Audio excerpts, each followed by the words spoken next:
Então, como vocês já sabem, o autismo não é moda e, de acordo com os dados mais recentes, não há excesso de diagnósticos.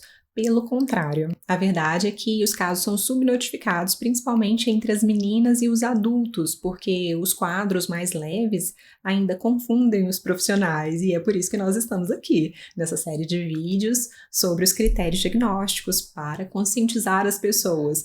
E o objetivo, claro, não é culpar ninguém. O próprio DSM traz no seu texto que há essa dificuldade, né, de diagnóstico, de detectar os sinais do autismo, mas pelo menos o que já está claro é importante que você saiba. Então, nós já temos aqui no canal um vídeo sobre os déficits em reciprocidade socioemocional. O segundo vídeo dessa série foi sobre a comunicação não verbal, e agora nesse terceiro vídeo nós vamos tratar das dificuldades que tendem a aparecer no desenvolvimento, na manutenção e na compreensão dos relacionamentos.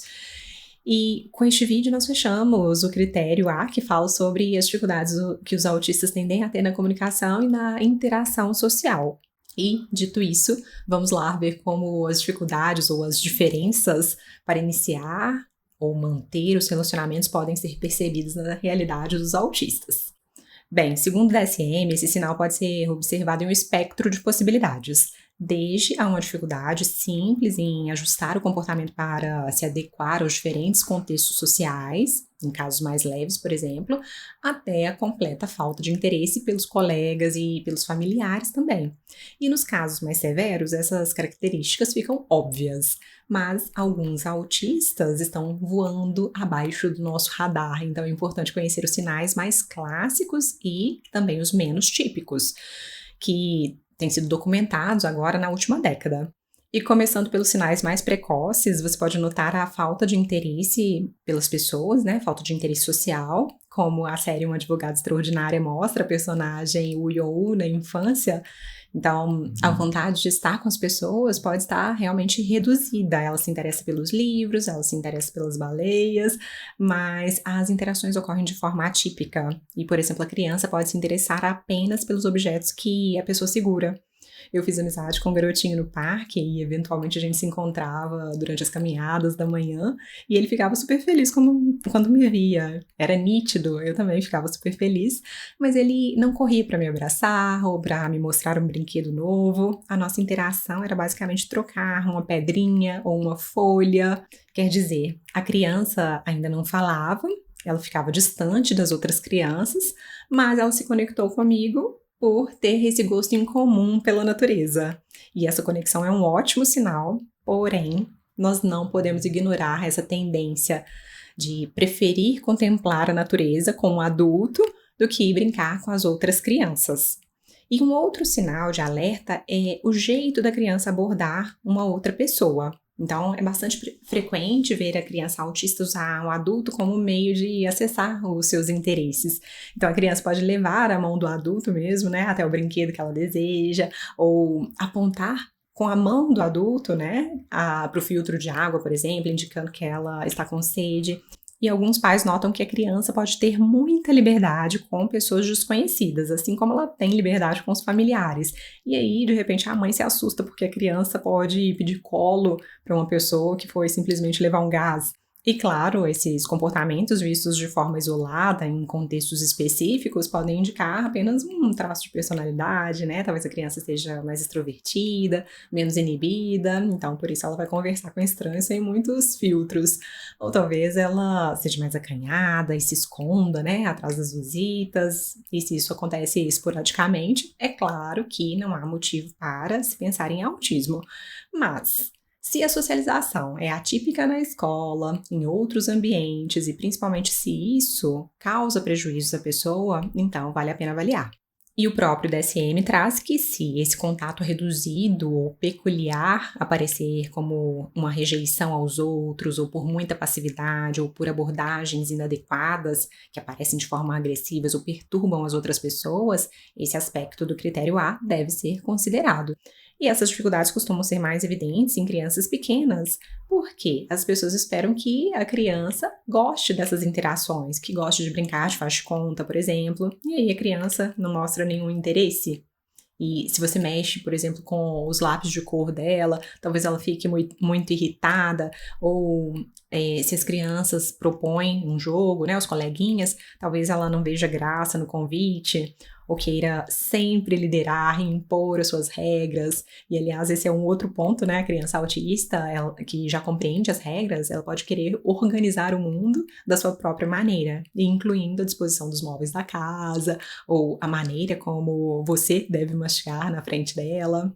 Bem, nós entendemos que esses comportamentos tendem a aparecer como estratégias de enfrentamento ao estresse causado tanto por alterações do processamento sensorial, quanto pelas dificuldades de compreender o mundo. Às vezes falta realmente, né, tem o déficit em teoria da mente.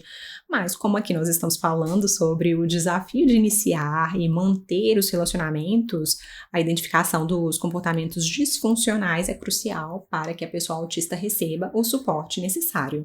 E em alguns casos, claro, nós vamos trabalhar para eliminar alguns comportamentos, como as atitudes mais agressivas ou excesso de ingenuidade, mas em outros casos nós vamos trabalhar pela inclusão, como a forma de se apresentar, né, da doutora Woo Yeon-woo, que é diferente e causa estranhamento nas pessoas. O pai até tentou extinguir, né, esse comportamento e recomendou que ela não fizesse isso no trabalho, só que não teve jeito. Então ela sempre usa um roteiro pronto de apresentação, né, do nome dela e diz: olá, meu nome é Woo Yeon-woo, não importa a ordem que for lido, sempre será Woo Yeon-woo, como catraca, casaca, caneca, Woo Yeon-woo.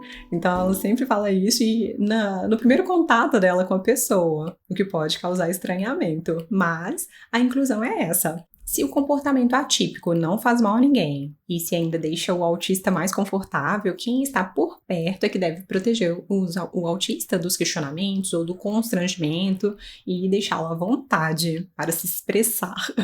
Agora, saindo dos sinais mais precoces, se já é difícil fazer amigos na infância, para alguns autistas é ainda mais complexo iniciar uma amizade na adolescência ou na vida adulta. Então, para os adolescentes e para os adultos também, né, o que mais tende a limitar os relacionamentos é a confusão. As pessoas autistas podem ter dificuldade para entender que um comportamento considerado super apropriado em uma determinada ocasião pode ser péssimo em outra.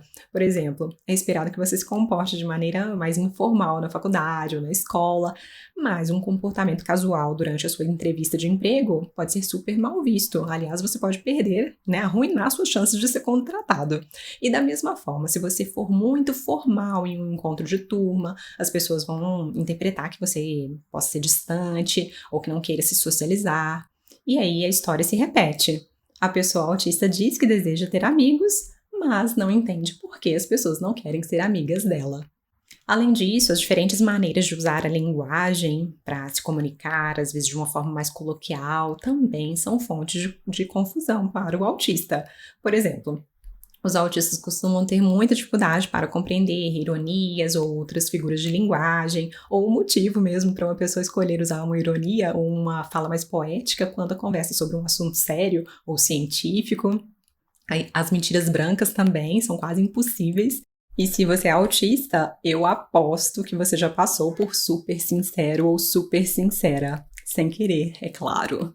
Eu vi a família de uma menina autista contando que a tia quase morreu de vergonha porque ela brincou que iria dar uma voltinha na bicicleta da garota e a criança disse que a tia não poderia andar na bicicleta dela porque a tia estava muito gorda. E o que aconteceu? A família riu, a tia ficou super constrangida, os pais tentaram amenizar a situação, alguém falou com a garotinha que ela não poderia chamar a tia de gorda, né? Corrigiu a menina, mas ela mesma, né, a menininha autista, não entendeu o motivo de tanto drama se ela estava apenas dizendo uma grande verdade. Então, essas experiências de confusão podem fazer com que os autistas evitem situações sociais, ou seja, pode haver uma aparente preferência por atividades solitárias, mas na verdade essa preferência, né, esconde essa experiência mal sucedida que ocorreu no passado, né, esconde o medo de ser mal sucedido novamente. E aí talvez também os autistas prefiram interagir com pessoas mais jovens ou muito mais velhas. É até comum o casamento, né, da autista com um homem mais velho, porque ela pula essa parte da infantilidade, né, e vai direto para as conversas mais sérias, para os assuntos mais edificantes.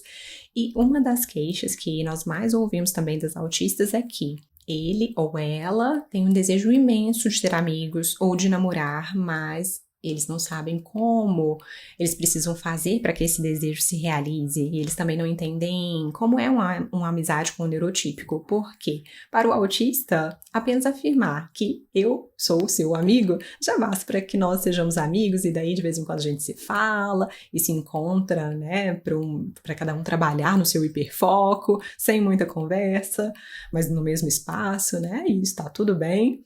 E é bem provável que esse tipo de interação deixa o seu amigo neurotípico um pouco frustrado, porque ele quer conversar com você, né, a respeito de assuntos diversificados. No seriado Um Advogado Extraordinário, novamente, né, também aparece a dúvida que a Woo Yeon-woo tem sobre o que fazer depois que os namorados dizem que já estão namorando. E ela prepara uma mega lista, né, de dates ecológicos, porque a amiga dela fala que antes do namoro, ou no início do namoro, tem muitos encontros, né, e o namorado estranha a princípio, mas ele entra nesse roteiro porque ele ama estar com ela. E é isso. Obviamente, todos nós precisamos de treinamentos de habilidades sociais, mas para manter os relacionamentos de forma saudável, é bom que o seu amigo ou o seu namorado não exija que você seja um outro ser humano.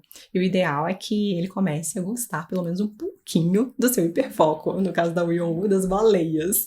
Então, resumindo aqui, né, basicamente, sobre os relacionamentos, os autistas podem ter um jeito diferente de iniciar as suas conversas. Os autistas geralmente não gostam de conversa fiada e de ficar falando muito sobre o tempo, ou de conversar sobre coisas superficiais, né, no início de um encontro. Então, as abordagens do autista podem ser muito diretas, e a pessoa talvez comece a falar sobre assuntos muito sérios, já no primeiro encontro, no primeiro contato, ou diga diretamente o que ela precisa, sem rodeios, ou talvez ela entre em assuntos muito, muito profundos, né, sobre os seus interesses pessoais, sem antes preparar o interlocutor para isso. Outra estratégia super inteligente, alguns autistas me contam isso, principalmente as meninas, que aprenderam a fazer elogios para não deixar a conversa morrer. E também para que elas não tenham que ficar falando o tempo inteiro. E aí a autista fala, nossa, amei sua bolsa. E a pessoa neurotípica continua o papo lá sozinha, enquanto a autista tem tempo para relaxar e viajar no seu mundo imaginário. E, obviamente, ela não vai saber a história da bolsa. Ou seja, essa tática não vai funcionar para sempre, porque a amiga vai se sentir negligenciada, né? A autista vai parecer fria ou desatenta, negligente mesmo. E o que nos leva ao segundo desafio. O outro possível problema está na manutenção dos relacionamentos, porque, como nós já conversamos aqui em vários outros vídeos e muito agora neste vídeo, é comum que os autistas não saibam como cultivar as amizades e os romances. E quando eles descobrem quais são as expectativas dos neurotípicos, talvez eles fiquem desanimados. Os autistas contam que às vezes dá muito trabalho cultivar os relacionamentos, e daí eles fogem dos amigos ou dos potenciais pretendentes, pensando que a vida em solitude vai ser muito mais simples, muito mais fácil. E talvez seja mesmo, mas a verdade é que todos nós precisamos de pelo menos algum nível de convívio com as outras pessoas, porque nós somos seres sociais. Então é importante aprender a entrar nessa dança e saber, né, conviver pelo menos um pouquinho com as outras pessoas. Só que, mesmo depois do treinamento de habilidades sociais, os autistas ainda podem apresentar comportamentos que causam estranheza nos outros, né, principalmente nos neurotípicos. Tipo, se irritar com mudanças de planos ou mudanças no ambiente, falar o que ele pensa sem filtros, precisar de mais tempo para ficar sozinho, preferir encontrar uma pessoa de cada vez, ou não se envolver muito nos dramas dos amigos, né, em fofocas. E isso tudo deixa a impressão de frieza, de pouca empatia, o que frequentemente dificulta o convívio mesmo, né, e o cultivo dos relacionamentos. Contudo, nós precisamos de pensar em treinamento não somente para evitar que a pessoa autista seja rotulada como rude, como pouco empática, como fria, mas principalmente para que ela não passe por ingênua, por trouxa. A Woo Yeon-woo, novamente aqui, né, ela é super transparente quando ela pede para ser amiga da Dongura-mi, porque ela se sente protegida perto dela, ela fala isso claramente. Quer dizer, a autista se coloca em uma posição vulnerável e, felizmente, elas se tornam melhores amigas, né? A garota não se aproveita disso, mas nós sabemos que nem sempre é assim. Então, é fundamental proteger os neurodivergentes dos relacionamentos abusivos, das armadilhas sociais, e nós precisamos evitar, então, que eles sejam ingênuos. E uma das grandes habilidades a se treinar vai ser a eficácia interpessoal, para que ele seja mais assertivo, para que não seja passivo e não esteja sempre em posições mais vulneráveis. E nós podemos conversar mais sobre isso, mas por enquanto eu fico feliz da gente concluir aqui os sinais do critério A nesse terceiro vídeo. Então agora é a hora de você me contar se você já passou por esses desafios e como você tem superado as suas dificuldades para iniciar ou para cultivar os seus relacionamentos. E claro, curta o vídeo, compartilhe com os seus amigos, com os seus familiares para fortalecer, né, esses relacionamentos e para que eles estejam mais conscientes sobre as características do autismo. Grande abraço e até a próxima quinta. Tchau, tchau!